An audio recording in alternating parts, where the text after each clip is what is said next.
बच्चों welcome to video lecture number 3। इसमें जो हमारा टॉपिक है वो है एंगल बिटवीन टू लाइंस। जैसे मान लो कि हमारे पास एक वेक्टर दे रखा है, वेक्टर नहीं सॉरी, एक लाइन दे रखा है R vector is equals to A1 vector plus lambda B1 vector. ठीक है। एंड दूसरा एक लाइन दे रखा है R vector is equals to A2 vector plus mu B2 vector. हमें करना क्या है कि इन दोनों लाइंस के बीच एंगल निकालना है। तो ये जो पहला लाइन है ये क्या है, इसके पैरेलल वेक्टर कौन सा है, ये B1 वेक्टर है, ये जो पहला लाइन है। दूसरा जो लाइन है इसके पैरेलल वेक्टर क्या है, ये B2 वेक्टर है। तो इन दो लाइंस के बीच का एंगल निकालने से अच्छा क्या है, हम लोग B1 और B2 के बीच का एंगल निकाल लें। जो वेक्टर B1 और B2 के बीच का एंगल होगा वही इन दोनों लाइंस के बीच का एंगल होगा। सिंपल सी बात है। तो एंगल बिटवीन द लाइंस क्या हो जाएगा, angle between the lines is equals to angle between their parallel vectors. याद रखेंगे ये होगा angle between the lines, lines के बीच का एंगल क्या होगा, is equals to angle between their parallel vectors. Parallel vectors, दो लाइंस के बीच का एंगल निकालो या दोनों पैरेलल वेक्टर के बीच का एंगल निकालो, बात बराबर है। तो फिर हम लोग कैसे निकालते हैं, दो वेक्टर के बीच का एंगल कैसे निकालते हैं। एक्यूट एंगल क्या होगा, acute angle between the lines क्या होगा,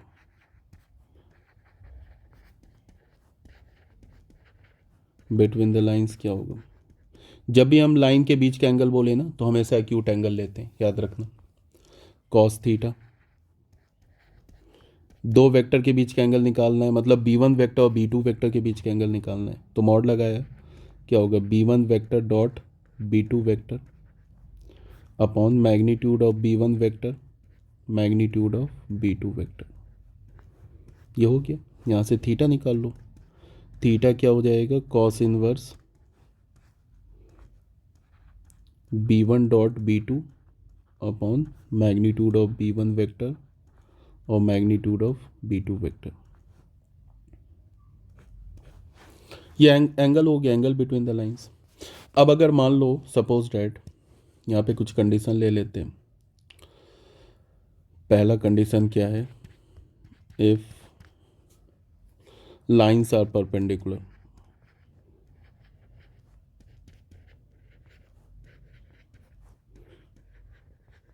अगर दोनों लाइन आपस में परपेंडिकुलर होगा, तो अगर लाइन परपेंडिकुलर होगा तो दोनों लाइन के जो पैरेलल वेक्टर है वो भी परपेंडिकुलर होगा। ठीक है ना। तो यहाँ पे हमारा क्या हो जाएगा, कॉस थीटा की जगह क्या हो जाएगा, पाई/2, ये 0 हो जाएगा। तो यहाँ से क्या हो जाएगा, मतलब B1 dot B2 upon magnitude of B1 magnitude of B2, ये 0 हो जाएगा। तो कोई भी फ्रैक्शन 0 कब होता है, जब उसका न्यूमरेटर 0 होता है। इसका मतलब क्या हो जाएगा, B1 vector dot B2 vector, ये क्या हो जाएगा, 0 हो जाएगा। तो यही कंडीशन है for perpendicularity of two lines. दो लाइन अगर परपेंडिकुलर होगा तो उसका ये कंडीशन है। ये तो बहुत सिंपल सी बात है।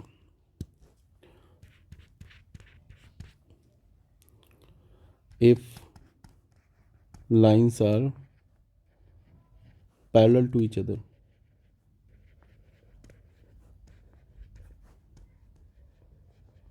अगर लाइन आपस में पैरेलल हुआ तो क्या हो जाएगा। पहला लाइन क्या है, R vector is equals to, हमने क्या लिया, A1 A2, ठीक है, A1 vector plus lambda B1 vector, ये हमने पहला लाइन लिया है। और दूसरा लाइन क्या लिया, R vector is equals to A2 vector plus mu B2 vector. अगर ये दोनों लाइंस आपस में पैरेलल हुआ तो फिर ये जो B1 वेक्टर है और ये जो B2 वेक्टर ये भी आपस में पैरेलल होगा। तो पैरेलल होगा तो फिर B1 वेक्टर को तुम क्या लिख सकते हो, लैम्डा B2 वेक्टर, इसमें कोई प्रॉब्लम ही नहीं है, फॉर सम स्केलर लैम्डा।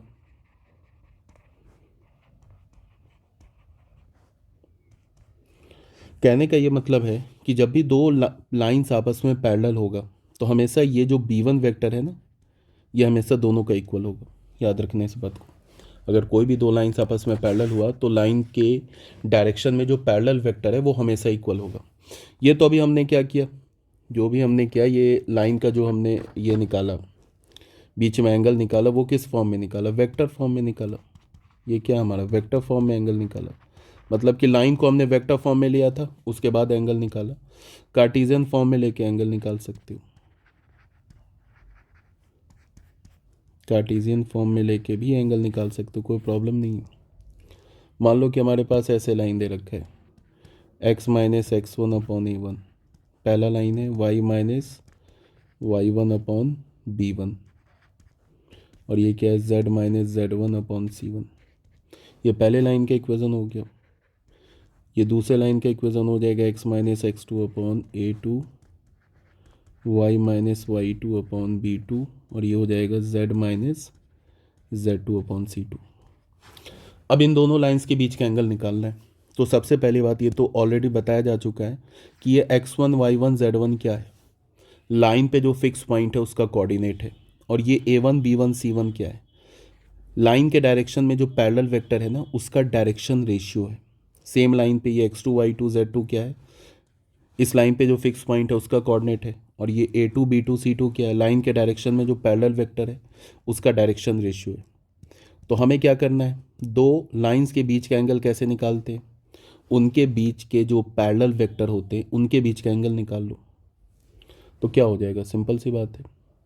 पहले लाइन के डायरेक्शन में अगर मैं वेक्टर बोलूं, मान लो m1 वेक्टर बोलूं, इस लाइन के डायरेक्शन में m1 वेक्टर मैंने ले लिया, मतलब इस लाइन के पैरेलल वेक्टर को हमने m1 बोल दिया। तो वो क्या हो जाएगा, a1 i cap plus b1 j cap plus c1 k cap. इस लाइन के डायरेक्शन में जो वेक्टर उसको अगर हमने m2 वेक्टर बोल दिया तो ये क्या हो जाएगा, a2 i cap plus b2 j cap plus c2 k cap. यही हो जाएगा ना। अब cos थीटा क्या है, acute angle between the lines क्या होगा, acute angle between the lines, lines के बीच में एक्यूट एंगल, वो क्या हो जाएगा, मान लो हमने थीटा बोला, वो क्या होगा, वो यही होगा ना, m1 vector dot m2 vector upon magnitude of m1 vector magnitude of m2 vector.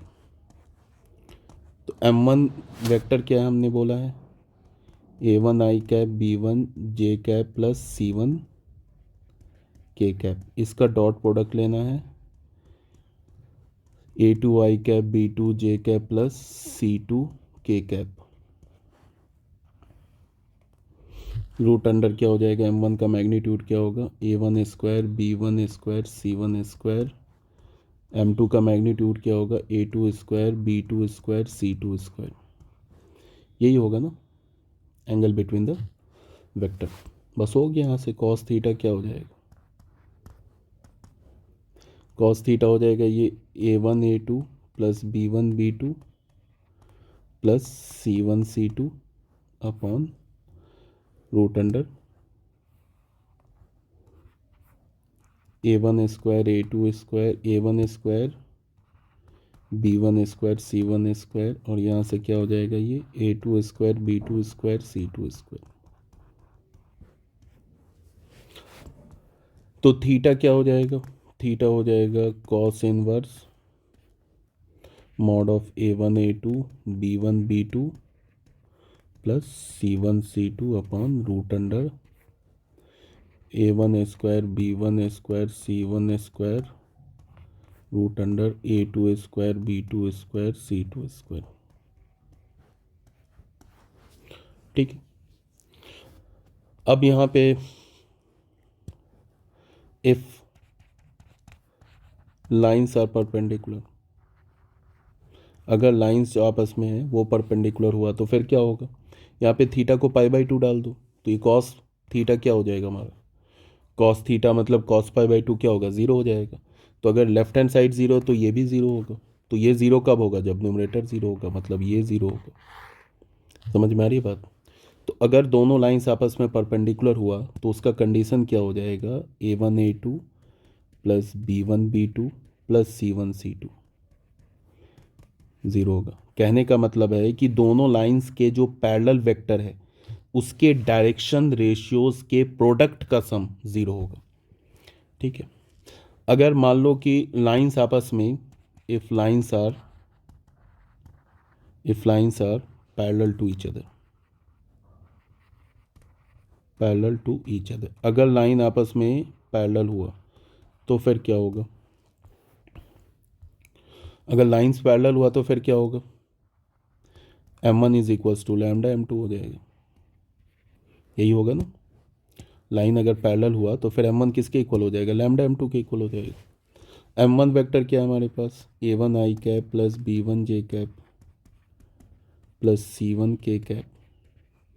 Lambda m2 vector क्या है? a2 i cap plus b2 j cap plus c2 k cap. तो यहाँ से हमें क्या मिलेगा? a1 i cap plus b1 j cap plus c1 k cap.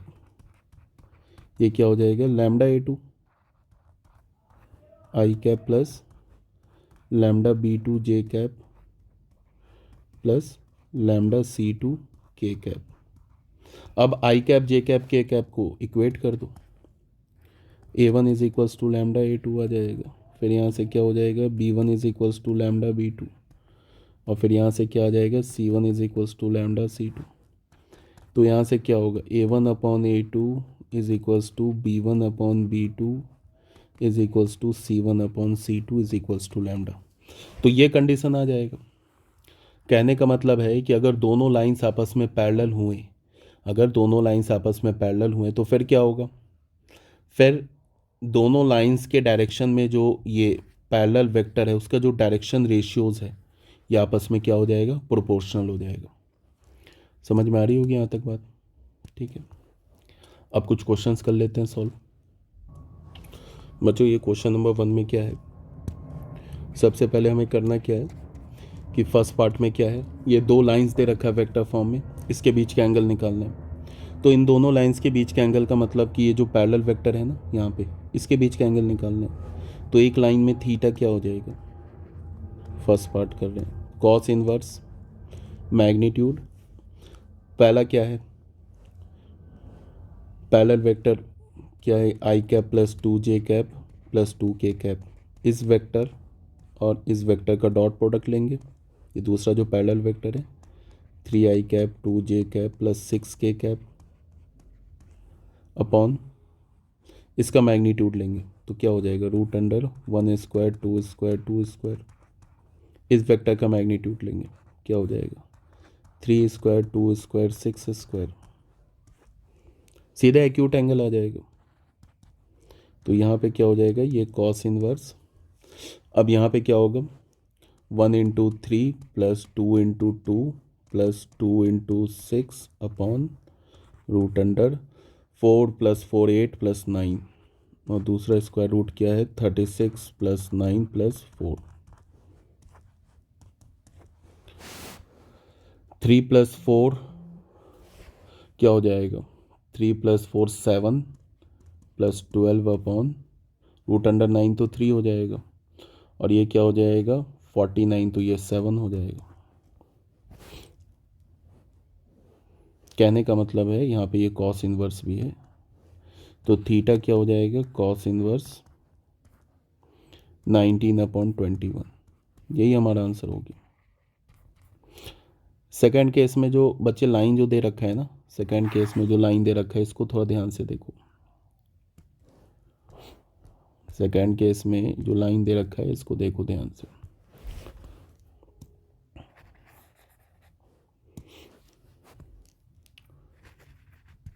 हमारे पास क्या दे रखा है? देखो लाइन x-2/3, और यहाँ पे तो दे रखा है y + 1/-2, और ये z = 2 दे रखा है ना। क्या दे रखा है? z = 2। तो ये क्या होगा? इसको ऐसे लिखोगे z - 2/0। 0 से डिवाइड नहीं किया है। एक तो ये लाइन हो गया। दूसरा जो लाइन दे रखा है x - 1/1, और यहाँ पे इसको ना हमें स्टैंडर्ड फॉर्म में रखना होगा। एक्स वाई और z का कोफिशिएंट हमेशा क्या होता है? 1 होता है, बट यहाँ पे y का कोफिशिएंट 2 है, तो नोमरेटर और डिनोमिनेटर को हम लोग क्या करेंगे? 2 से डिवाइड करेंगे, तो y + 3/2/3/2 ऐसे होगा, और ये क्या होगा? z + 5/2। ठीक है, अब ये जो हमारा लाइन है ये अपने स्टैंडर्ड फॉर्म में आया है। इस लाइन के जो पैरेलल वेक्टर उसका डायरेक्शन रेशियो क्या है, 3 -2 एंड 0। सेकेंड लाइन के जो पैरेलल वेक्टर उसका डायरेक्शन रेशियो क्या है, 1 3/2 एंड 2। मतलब तुम ऐसे बोल लो कि जो हमारा पहला लाइन है उसके अलॉन्ग जो पैरेलल वेक्टर है वो क्या है, 3i कैप -2 j कैप। और जो सेकेंड लाइन है उसके जो पैरेलल वेक्टर है उसको हमने m2 बोला तो वो क्या है, i cap plus 3/2 j cap plus 2k cap. ये है। अब इन दोनों लाइंस के बीच में एंगल निकालना है, इसका मतलब क्या करना है, इनके पैरेलल वेक्टर के बीच का एंगल निकालो। तो थीटा सीधे क्या होगा, cos inverse mod m1 dot m2 करोगे तो i कैप का कंपोनेंट मल्टीप्लाई होगा तो 3 × 1, ठीक है, प्लस j कैप यहाँ का कंपोनेंट क्या है, -2, इधर j कैप का कंपोनेंट क्या है, 3/2 मल्टीप्लाई होगा, फिर प्लस इधर तो k कैप का कंपोनेंट 0 है और इधर k कैप का कंपोनेंट 2 है, अपॉन रूट अंडर पहले वेक्टर का मैग्नीट्यूड 3² 2², दूसरे वेक्टर का मैग्नीट्यूड 1² 3/2 का होल स्क्वायर प्लस 2²। सॉल्व कर लो, यही आंसर हो जाएगा, ठीक है ना बच्चे। क्वेश्चन नंबर 2 में आ जाओ।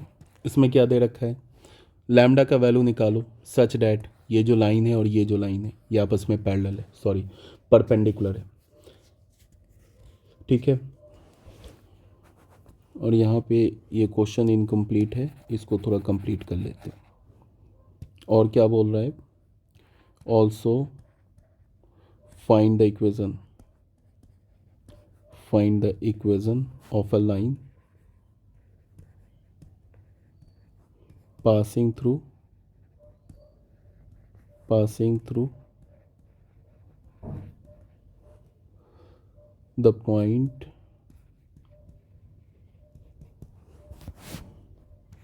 3, 2, -4 and parallel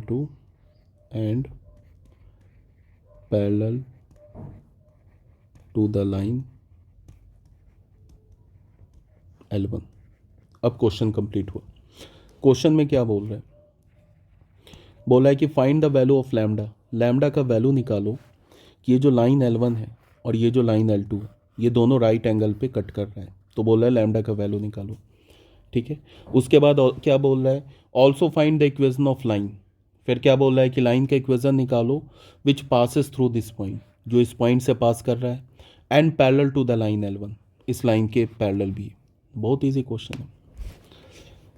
सबसे पहली बात क्या है कि ये जो लाइन का इक्वेशन दे रखा है ना ये स्टैंडर्ड फॉर्म में बच्चे नहीं है। लाइन L1 का जो स्टैंडर्ड फॉर्म में क्या दे रखा है, 1/x/3 7y - 14/2 लैम्डा और z - 3/2। अगर तुमने बोला ना इस लाइन L1 के इक्वेशन को देख के कि लाइन के जो पैरेलल वेक्टर है उसका डायरेक्शन रेशियो 3, 2 लैम्डा और 2 है तो फिर गड़बड़ हो जाएगा, बिकॉज ये जो इक्वेशन है ना ये स्टैंडर्ड फॉर्म में नहीं है। अगर तुमने इसको देख के बोला कि लाइन के जो पैरेलल वेक्टर है उसका डायरेक्शन रेशियो 3, 2 लैम्डा एंड 2 है तो फिर गड़बड़ हो जाएगा, ये नहीं है।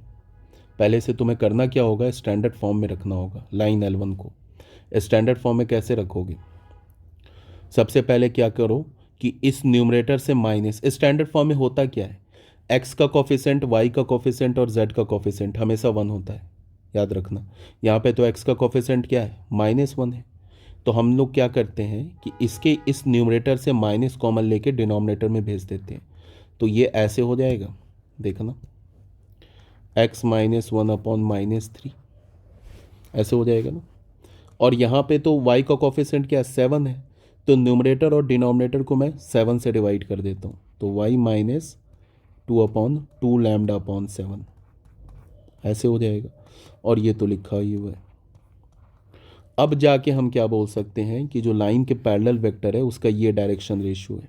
अब जाके बोल सकते हैं लाइन L1 के जो पैरेलल वेक्टर है उसका डायरेक्शन रेशियो क्या है, -3, 2 लैम्डा/7 एंड 2। ये तो हो गई हमारा लाइन L1 की बात। अब आते हैं लाइन L2 पर।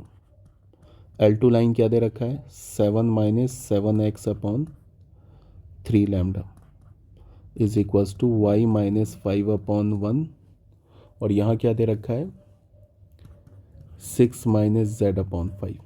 अगेन ये जो लाइन है ना, ये स्टैंडर्ड फॉर्म में नहीं है। हमें इसे स्टैंडर्ड फॉर्म में कन्वर्ट करने के लिए सबसे पहले यहाँ के न्यूमरेटर से -7 कॉमन लेना होगा, या फिर तुम ऐसे बोलो कि इसके न्यूमरेटर और डिनोमिनेटर को -7 से डिवाइड कर दो। तो ये क्या हो जाएगा, x-1 अपॉन -3 लैम्डा अपॉन 7। ये हो जाएगा हमारा x-1 अपॉन -3 लैम्डा अपॉन 7, ठीक है ना।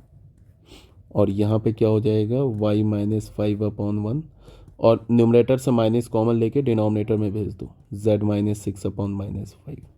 अब ये बच्चे आ गया स्टैंडर्ड फॉर्म में। तो पहले लाइन के जो पैरेलल वेक्टर है उसका डायरेक्शन रेशियो क्या है, -3 लैम्डा अपॉन 7, 1 एंड -5। अब अगर ये दोनों लाइंस आपस में परपेंडिकुलर है, ये लाइन L1 और ये लाइन L2, अगर ये आपस में परपेंडिकुलर है तो दोनों वेक्टर्स के डायरेक्शन रेशियोज के प्रोडक्ट का सम क्या होगा, 0 होगा। तो बस यहाँ पे कर दिया, as L1 line is perpendicular to L2, तो क्या हो जाएगा, -3 को मल्टीप्लाई किससे करेंगे, -3 लैम्डा अपॉन 7 से, प्लस यहाँ पे क्या होगा, 2 लैम्डा अपॉन 7 को किससे मल्टीप्लाई करेंगे, 1 से, प्लस 2 को किससे मल्टीप्लाई करेंगे, -5 से, ये 0 हो जाएगा। ठीक है, यहाँ से तुम कैलकुलेट कर लेना, यहाँ से लैम्डा की वैल्यू तुम्हें आ जाएगी 70/11। तो एक तो आंसर आ गया, ये आ जाएगी तुम्हें लैम्डा की वैल्यू। दूसरे पार्ट में क्या बोल रहा है, दूसरे पार्ट में बोल रहा है also find the equation of the line passing through this point and parallel to line L1। ठीक है, बोल रहा है कि एक और लाइन का इक्वेशन लिखो जो किससे पास कर रहा है, 3, 2, -4 इससे पास कर रहा है, and parallel to line L1। क्या बोल रहा है, and parallel to line L1 line के पैरेलल है। तो अगर वेक्टर फॉर्म में इक्वेशन लिखना बच्चे तो क्या हो जाएगा, यही होता है ना, a vector plus lambda b vector. ठीक है, यही होता है ना लाइन का इक्वेशन। अब पास किससे कर रहा है वो लाइन, 3, 2, -4 से। तो उस पॉइंट का, इस पॉइंट का पोजीशन वेक्टर क्या हो जाएगा, यही हो जाएगा ना, 3i cap plus 2j cap -4k cap. ये तो हो गया पोजीशन वेक्टर प्लस लैम्डा। अब बी वेक्टर क्या लिखेंगे, ये जो लाइन है ये किसके पैरेलल है, L1 लाइन के पैरेलल है। L1 लाइन के जो पैरेलल डायरेक्शन रेशियो है, या L1 लाइन के जो पैरेलल वेक्टर है उसका जो डायरेक्शन रेशियो है वो क्या है, -3 आई कैप प्लस क्या हो जाएगा, 2 लैम्डा अपॉन 7 जे कैप और प्लस 2k कैप। और लैम्डा की वैल्यू हम लोग निकाल चुके, तो लैम्डा की वैल्यू डाल दो। तो ये हो गया 3i cap plus 2j cap -4k cap plus lambda, और यहाँ क्या हो जाएगा, -3i कैप प्लस 2/7, और लैम्डा क्या निकाला हमने, 70/11 जे कैप प्लस 2k कैप। ठीक है ना, ये आर वेक्टर हो गया। तो यहाँ से आर वेक्टर हमें क्या मिल गया, यहाँ से मिल गया 3i cap plus 2j cap -4k cap is equals plus lambda, और यहाँ से क्या हो गया, -3i कैप 10 हो जाएगा, प्लस ये क्या हो जाएगा 20/11 जे कैप प्लस 2k कैप। समझ में आ रही बात, ये हमारा क्या हो गया, लाइन का इक्वेशन हो गया वेक्टर फॉर्म में, ये आंसर हो गया। अगर तुम्हें इसे कार्टेशियन फॉर्म में लिखना है तो एक लाइन में कार्टेशियन फॉर्म में भी लिख सकते हो, x माइनस किस पॉइंट से पास कर रहा है, 3 से, तो x-3 अपॉन डायरेक्शन रेशियो क्या है पैरेलल लाइन का, वो है -3, तो यहाँ -3। ठीक है, फिर y माइनस किस पॉइंट से पास कर रहा है, 2 से, तो 2। डायरेक्शन रेशियो क्या है, 2 λ/7, तो 2/7, और लैम्डा क्या निकाला हमने, 70/11 is equals to z -4 upon direction ratio क्या है, 2। तो ये आंसर ऐसे आ गया, मतलब ये x-3 अपॉन -3, और ये हो जाएगा y-2 अपॉन 20/11, और इज इक्वल्स टू z +4/2। ये आंसर इस फॉर्म में भी लिख सकते हो, लाइन के इक्वेशन को इस कार्टेशियन फॉर्म में भी लिख सकते हो, कोई प्रॉब्लम नहीं है। बच्चों क्वेश्चन नंबर 3 में आ जाओ। क्वेश्चन नंबर 3 में क्या बोल रहा है? क्वेश्चन नंबर 3 में बोल रहा है find the Cartesian equation of the line passing through the point. Cartesian equation निकालना लाइन का जो इस पॉइंट से पास कर रहा है। किस पॉइंट से? पॉइंट से पास कर रहा है -1 3 एंड -2 से, and perpendicular to the lines. इस दोनों लाइंस पे परपेंडिकुलर भी है, ठीक है। तो लाइन का इक्वेशन फाइंड आउट करने के लिए हमें क्या चाहिए? एक तो लाइन के जिस पॉइंट से फिक्स पॉइंट से पास कर रहा है उसका कोऑर्डिनेट जो कि गिवन है, और फिर लाइन के जो पैरेलल वेक्टर है उसका डायरेक्शन रेशियो जो गिवन नहीं है। तो हमने मान लिया कि लेट द डायरेक्शन रेशियो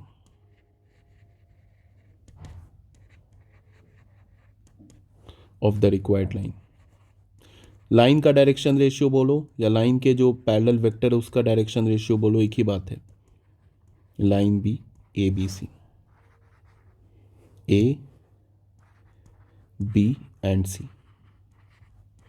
तो लाइन के जो डायरेक्शन में पैरेलल वेक्टर हो जाएगा, मान लो उसको हमने बोल दिया एम वेक्टर, तो वो क्या हो जाएगा? A i cap b j cap c k cap, यही हो जाएगा ना।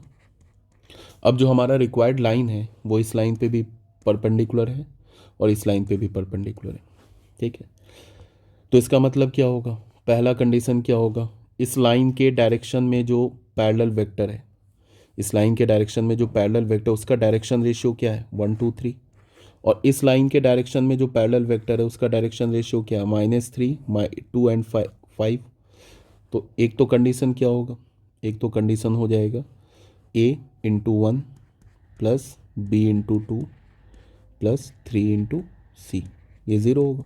परपेंडिकुलर है ना, जो हमारा रिक्वायर्ड लाइन है वो इस लाइन पे परपेंडिकुलर है, तो इस लाइन के जो पैरेलल वेक्टर है उसका डायरेक्शन रेशियो और जो हमारा रिक्वायर्ड लाइन है उसके डायरेक्शन रेशियो के प्रोडक्ट का सम ज़ीरो होगा। एक तो ये कंडीशन हो गया।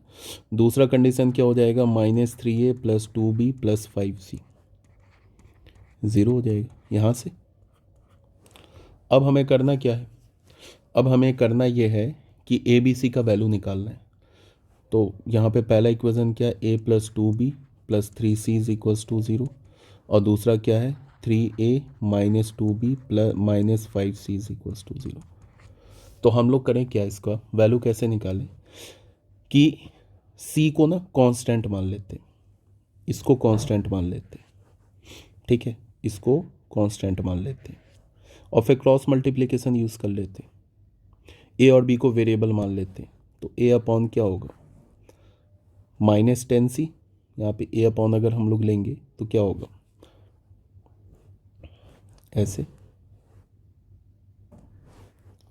क्या होगा? ए को हमने हटा दिया तो क्या होगा? -10c, और यहाँ पे क्या होगा? -6c, तो +6c, फिर -b, क्रॉस मल्टीप्लाई कर रहे हैं और कुछ नहीं कर रहे हैं, क्या हो जाएगा? -5c, और ये हो जाएगा -9c, और 1 अपॉन क्या होगा? -4 -6, ऐसे हो जाएगा ना। तो यहाँ पे a अपॉन -10 + 6 -4c, और ये क्या हो जाएगा? -b upon -14c is equals to 1 upon -10, ऐसे हो गया। तो ये क्या हो जाएगा? a अपॉन a किसके इक्वल होगा? a किसके इक्वल होगा? a को हमने बोला a अपॉन -4c, ये है ना, -1 अपॉन 10। तो यहाँ से a का वैल्यू क्या होगा? 4c अपॉन 10, तो क्या होगा? 2c upon 5। फिर यहाँ से क्या होगा? इसको इसके इक्वेट करेंगे तो ये हो जाएगा b अपॉन 14c किसके इक्वल होगा? -1 अपॉन 10। तो यहाँ से b का वैल्यू क्या होगा? 14c upon 10, 7c upon 5। a का वैल्यू हमने निकाल लिया, b का वैल्यू हमने निकाल लिया, और c का वैल्यू क्या होगा फिर? c का वैल्यू, ठीक है, a और b को किसके टर्म में निकाल लिया? c के टर्म में निकाल लिया ना। a किसके इक्वल हो गया? यहाँ से a का वैल्यू हमें क्या मिला?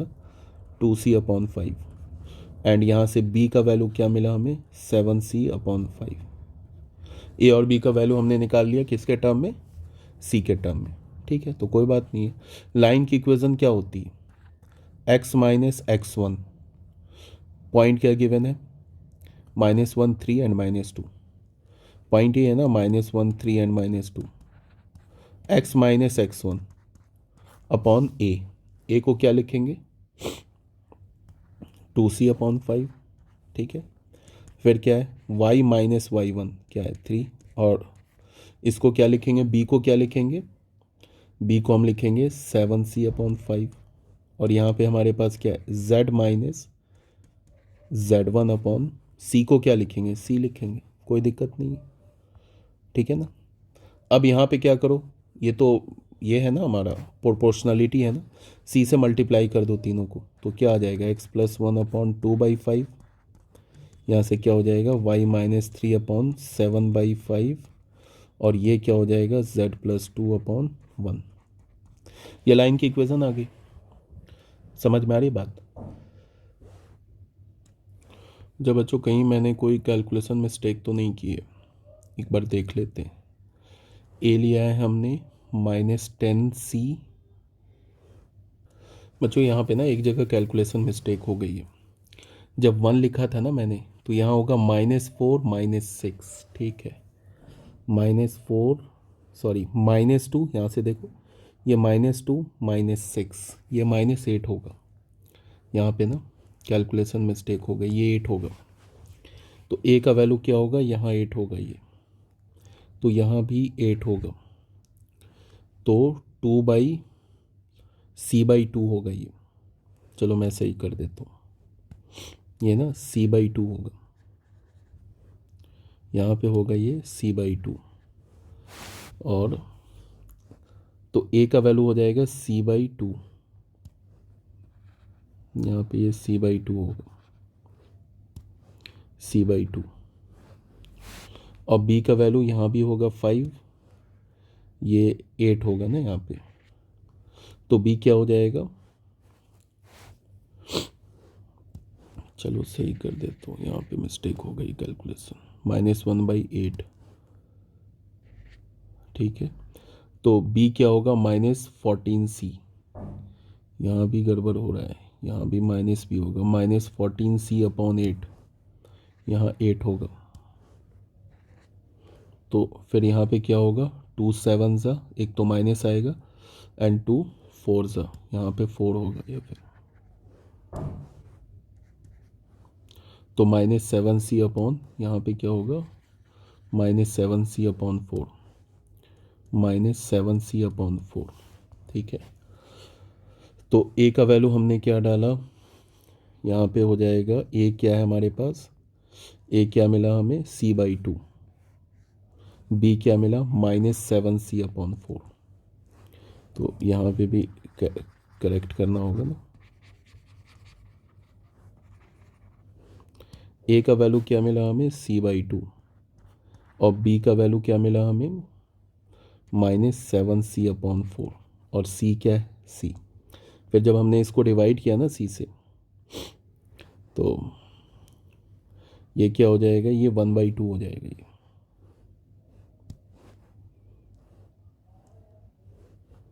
ये हमारा 1/2, ये भी गड़बड़ हो जाएगा ना यहाँ से, ये क्या हो जाएगा, ये 1/2, और यहाँ पे क्या हो जाएगा, -7/4, और यहाँ पे क्या हो जाएगा, 1, ठीक है।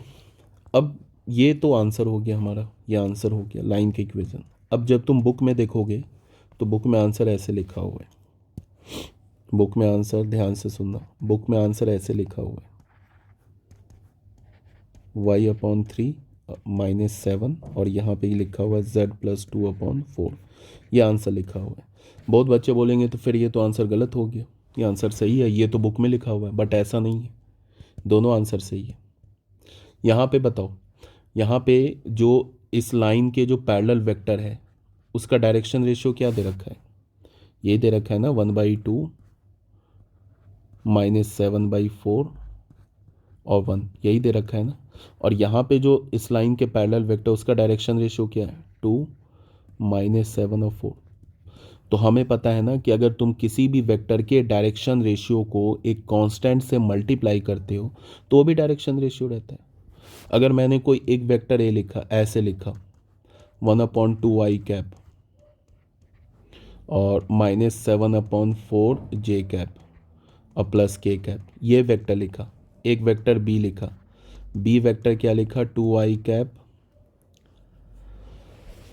2i cap -7j cap plus 4k cap.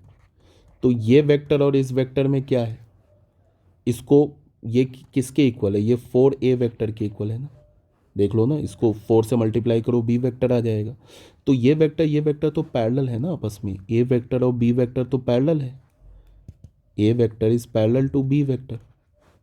तो हमें लाइन के डायरेक्शन में क्या चाहिए, या तो ए वेक्टर ले लो या बी वेक्टर ले लो, बात तो बराबर है। ए वेक्टर और बी वेक्टर पैरेलल है ना, तो जो हमारा रिक्वायर्ड लाइन है उसके डायरेक्शन में तुम ए वेक्टर ले लो, पैरेलल ही वेक्टर तो चाहिए, या तो ए वेक्टर ले लो या तो डायरेक्शन में बी वेक्टर ले लो, कोई प्रॉब्लम नहीं है। कहने का ये मतलब है कि अगर तुम वेक्टर के डायरेक्शन रेशियो को किसी कांस्टेंट से मल्टीप्लाई करते हो तो क्या होता है, वेक्टर शिफ्ट हो जाता है प्लेन पर।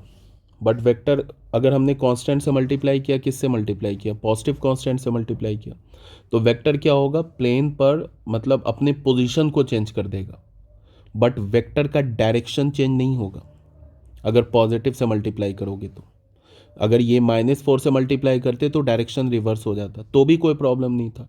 अगर मान लो यहाँ से ऐसे ही डायरेक्शन रिवर्स हो जाता तो भी कोई एग्जैक्टली प्रॉब्लम नहीं था, बिकॉज ये भी वेक्टर तो लाइन -a वेक्टर भी तो लाइन के पैरेलल ही है ना, हमें तो लाइन के पैरेलल वेक्टर चाहिए। तो a वेक्टर अगर लाइन के पैरेलल है तो फिर -a वेक्टर भी लाइन के पैरेलल है। समझ में आ रही है ना बात। तो बस यही बात है। तो इसका मतलब ये है कि ये भी हमारा आंसर है एंड ये भी हमारा आंसर है। ठीक है फिर, ओके।